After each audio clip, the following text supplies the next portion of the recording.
believe you can be pure? Well, where you look, you will go, and where you go, you'll become.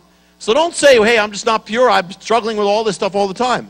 It's not about you can, but to get there, it means you have to focus your eyes of your heart, and it's not only the eyes of your heart, it may very well be your regular physical eyes as well. But what you look at, that's where you're going to go. So if you're looking at junk, you're going to go there. That's where you're going to become like that. But if you look, you have to, I once did a message called the anti-sin device, the great, and that's your neck. You've got this neck God gave you. And the neck has this amazing ability to turn. And that can be bad or that can be good. I mean, sometimes you wake up in the morning and you're stiff-necked and you can't do anything. And God spoke about that. I mean, spiritually. But the point is, you have a neck which turns the rest of your thing. You've got a choice. You don't have to look at that thing or that person or that object. You don't have to do that. Turn. And if you have a hard time with your mind, start with your neck. And say, okay, I'm not going to look at that. Here's a book. Here's this on the internet. I'm not looking there. I'm turning it off. I'm turning it to something else. You have a choice. It starts like that, and then you're going to be able to even turn your thoughts away. And the eyes of your heart away from those things that are wasting your time. Your eyes, treat them as holy.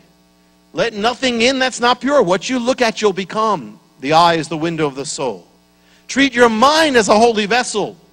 Turn it, replace it with a pure, train your mind, your heart, and it will be trained. It just takes time, but you have to do it.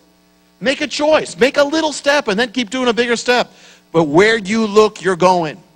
What else do we know is God's will for your life? That you become a more loving person. No matter how loving you are, become more like Messiah.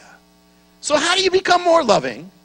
Well, you look at what you become. So, you have to make a decision that I'm not going to be dwelling my mind on what is not loving, what is hateful, or what's going to make me get all angry at those people. I'm not going to dwell on it.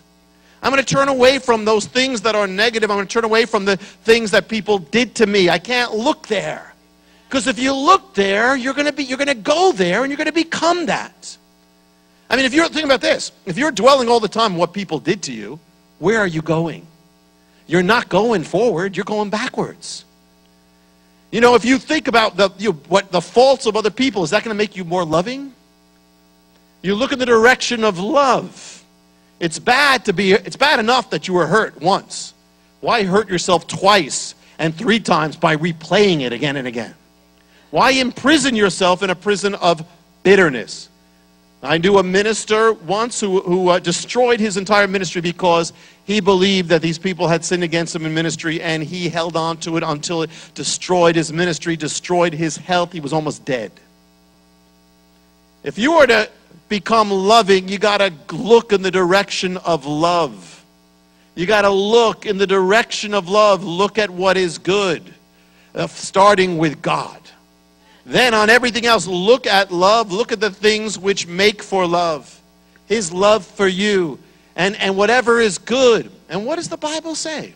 Whatever is good and pure and beautiful, let your mind dwell on these things. Because you're going to become like what you dwell on. If you dwell on what's against you, you're going to become like that. If you dwell on all your problems, it could be the same 2 people in a room, they have the same life, but one dwells on all the bad, they're going to become a wreck. They're going to become like the thing they're dwelling on.